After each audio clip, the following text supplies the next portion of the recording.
temperature's down this weekend. Well, the weekend's just starting, but the projections are that it's down quite a bit to the low hundreds from last weekend, which was terrible. And it's actually raining. I mean, okay. Nobody would call, I don't know if you can see this or not. Let's see. Nah, it doesn't look like you can. Let's see if I can get back far enough. You can see the sidewalk. And there's a little bit of rain. So, of course, that probably also means that you're getting a ton of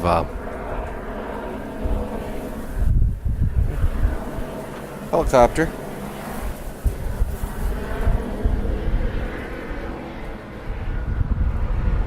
Probably a ton of wind noise, too, from this. This microphone this is the Zoom mic. It's terrible about picking up wind noise. It's great about picking up noise, but it's terrible about picking up wind noise. And it is a little breezy. Well, it's just, there's not going to be much rain this year, so I had to share it with you. Oh, I totally don't have the lighting or anything right on this shot. Okay, so here's the deal going into the weekend. Couple things. Just a couple things. This has been a slow, hot, miserable week, as I just mentioned. James had Lego Robotics Camp this week. And he's really enjoyed it. And it was Lego Mindstorm, which he did really well during the course of the week.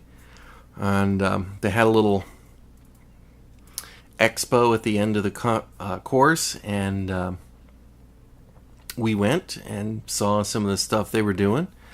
And I was really impressed. I was, not with what they... How do I put this? They have a week at camp and they do some other stuff too.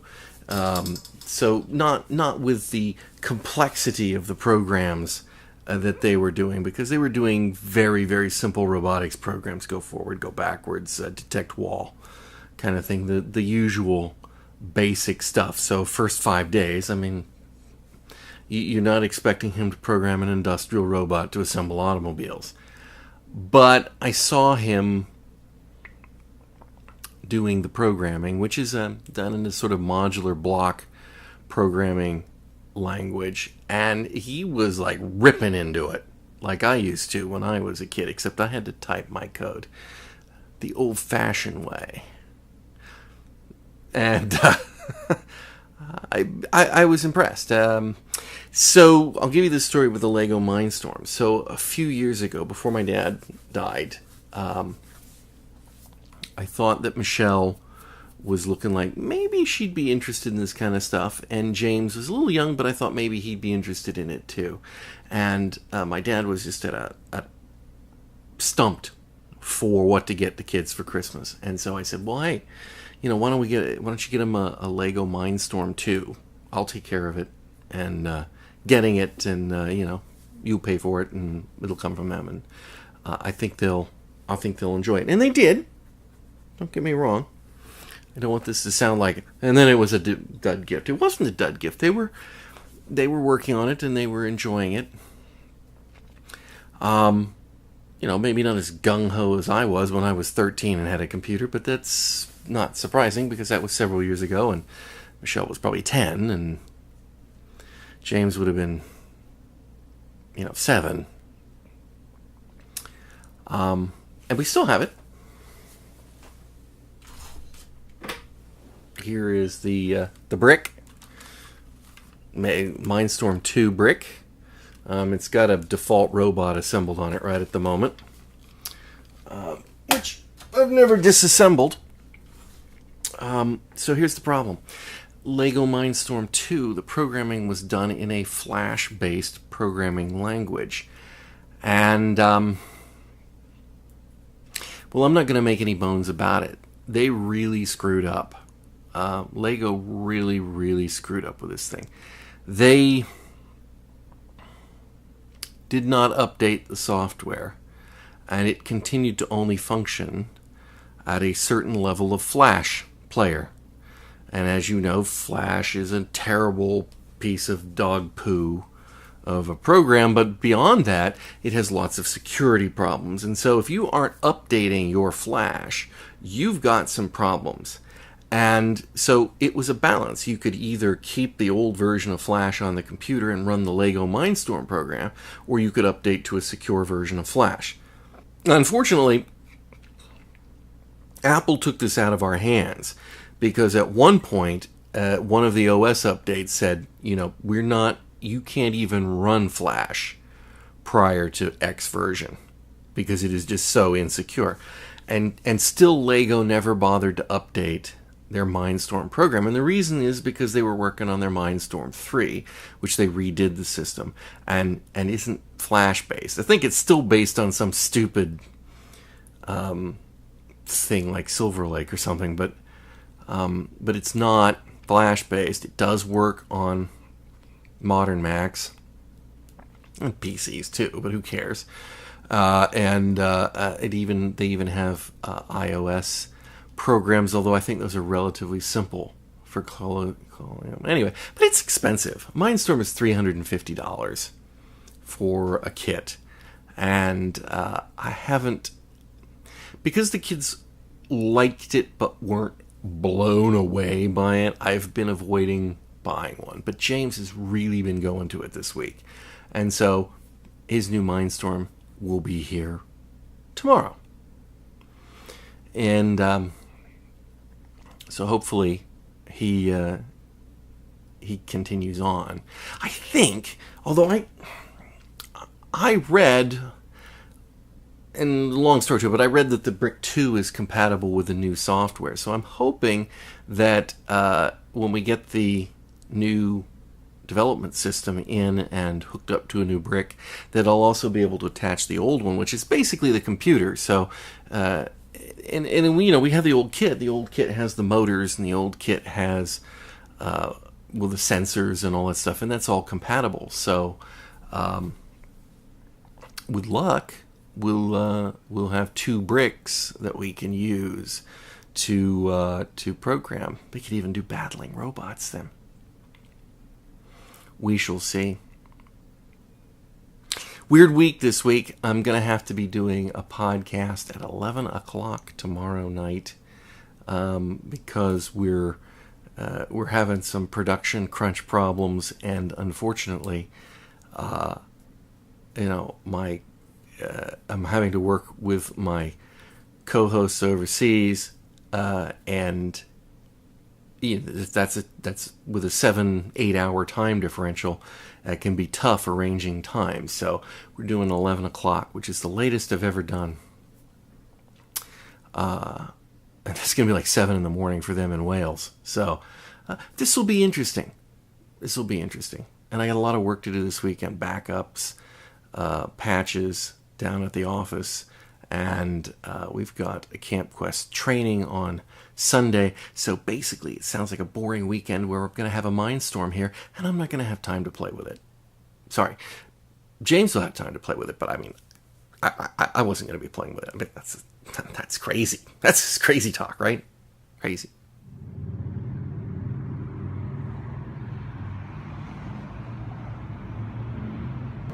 We are at a Phoenix institution today. No, not the church. It's a pretty church, but all churches are rubbish. We are at Mrs. White's Golden Rule Cafe, which has been here for 53 years and serves about 5 things, all of them deep fried and delicious. Well, I don't typically record anything at work because I try to be very scrupulous about this. When I'm at work, I'm at work. I'm not horsing around with a video or anything like that. That's not right. However, I'm at work on a Saturday today, and it's a particularly awful kind of work. It's easy, but it's awful. So let me explain what I'm doing. Friday night, I took the systems offline. We just have to do a whole series of, hey, you need to patch things. Hey, you need to make sure the backups for the long-term emergency disaster backups are up to date. Just system maintenance that requires that the computers go down. And a lot of this stuff can be done remotely. And I have been. I was working from on and off from 8 till 2 a.m. Friday night, patching the servers. And I've been doing it all day. Today, I've been doing other things. You know, you come in, you start the... it's time to check to see if the tape's done. It's not. Put the server on to check for updates. You put the server to download updates. You put the server to reboot. And then you have to wait. And so we do this, and of course the waiting is worse in a way remotely because you have to wait for everything to come back up, the communications lines, etc. So it just takes, you just have to check it every 15-20 minutes and come back, do something more. If you go out to dinner, well, fine, you come back, it's been a little longer and you get it done. But eventually it all gets done, and now I've reached the point where I have to be physically here in the building. But what's different about this? Well, what's different is that I have to sit here and wait. So I've come in. I don't get paid overtime. I'm on salary, so this is, you could call this free time, or you could call this the price you pay for salary. Either way, right? I am working, but the computers are turned off for the most part. The only thing that's really running here is this command. And then when this is done, then the next one, which I'll explain, and then that one will sit for a long time, and I'll have to just basically sit here and nursemate it until it reaches the point where I can leave. So I'm not doing anything, but I can't go anywhere. It's a perfect opportunity to talk to you, which I've been deprived of because I've been working at home on this project. So take that one way or the other. That's why today is a little bit different when it comes to shooting video in my office. But you note that I have placed it so that there is no identifiable, no identifiable identity. You can kind of see that. You can see a little bit of this screen, I assume, and it's a green screen running on my Mac doing the command. Anyway, so that's why I'll shoot video here today. This is one of the very rare occasions that I would do that. We're doing a server backup on our IBM server, and to do the disaster recovery backup, you have to physically be present at the console to run the command. So that's why I'm here. But I have to take the old tape, which is expired, and I've had to initialize it, and that takes, I'd forgotten. That's taken 25 minutes so far to just blank the tape that I'm going to use for this process. And then once that's done, then I have to go in to the noisy room, and I have to log into the one true console, and I have to shut everything down so that it's in a dedicated state. And then I have to run the save storage command. Now that command can run by itself after a certain point. So you have to put the tape in, and you have to start the command, and then it takes, I don't know, last time I recall something like 15 minutes to 20 minutes before it comes around and it says, hey, there's a tape in here, is this the one you want to use? Yes. and then that's when it boots the system. And then once it brings up the dedicated tool and it starts the backup process, then it's going to run for hours, and then I'm going to leave, and then I'm going to have to come back tomorrow morning now because it's already 5:30, and I guess the backup won't be done before 8. So I'll have to come in tomorrow morning. The system should come back on its own, but then I need to make sure I get in here and get the tape out before the next backups overwrite it, and so that's where we are. So this week, I gave you some stuff about James and the Lego camp, and we got his. I incorrectly called his old Lego Mindstorm an EV2, which I don't know where that came from. I think the Mindstorms were like the Lego Mindstorm, and then there was the Lego Mindstorm NXT, which is what he had, and which is the 2, and now he's got the EV3, which came in today, and he is at home playing around with it, trying to make sure everything's working and everything. I got the NXT brick working with the EV3 software. So that's good. That means we've got 2 programmable bricks, and we've got 2 full sets of robotics thing. So I'm moderately pleased about that. Oh, I can't believe this thing's still running. Anyway, that's about it. I'm going to call.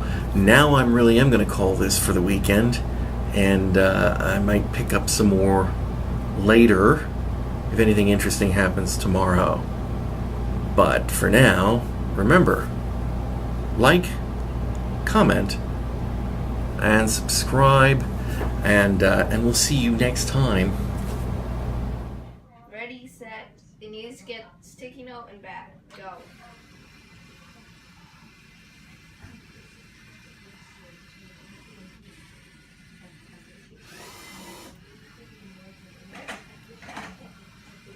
Taz, move!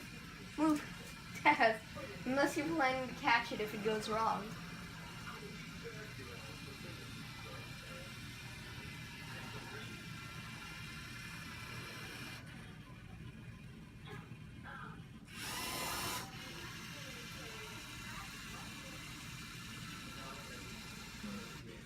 It might think it's a different color because you turn the lights on. Oh, or not.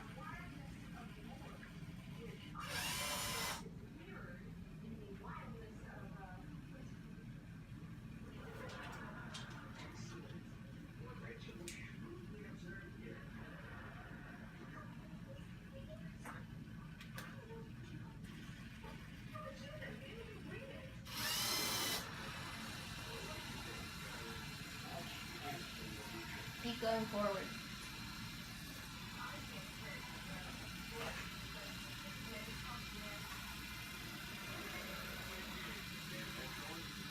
The turns aren't exactly 90 degrees, so it's the closest I could get them.